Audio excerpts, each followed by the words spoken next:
আসসালামু আলাইকুম। আমার সাথে কাল 13 তারিখ একটা দুঃখজনক একটা ঘটনা হয়েছে, প্রতারণা হয়েছে। আমি কিছু পোকারিসের অর্ডার দিয়েছিলাম, পোকারিসের প্যাকেজ দেওয়া হয়েছে আপনার 2999 টাকা।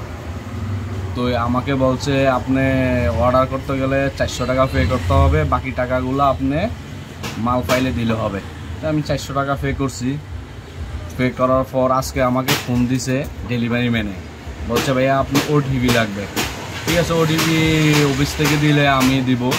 হ্যাঁ, তো অফিস থেকে যখন ওটিপি দিছে আমি ওনাকে দিছি। ওটিপি দেওয়ার পর ভাইয়া আপনি আরও 2500 টাকা, আপনি 2550 টাকা আপনি 99 টাকা আপনি দিতে হবে, বিকাশে পে করতে হবে। আমি কেন, আমার সাথে কথাবার্তা হয়েছে যে মাল পাওয়ার পর বাকি টাকা দিতে হবে।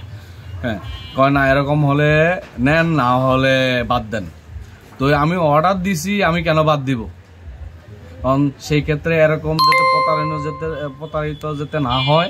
হ্যাঁ, দেশবাসীর কাছে আমি এই জিনিসটা যাতে শেয়ার করে সবার কাছে ছড়িয়ে দেয়, এই জিনিসটা আমি আকর্ষণ করছি। আসসালামু আলাইকুম। কি কোম্পানি ওটা বলেন, কি কোম্পানি? পোকারিস তো সব কোম্পানি। নাম বলেন, অনলাইনে নাকি অনলাইনে? এটা অনলাইনে, এটার নাম অনলাইনের পোকারিস, এটা আর কি অনলাইনের পোকারিস। তো ওই দরকার আপনি কমেন্টে ওদের একটা ইয়া দিয়ে দিন। হ্যাঁ, ওদের শিরোনাম, ওদের লোগো দিয়ে দিব, আমি কয়েকটা লোগো আমি দিয়ে দিব। ঠিক আছে।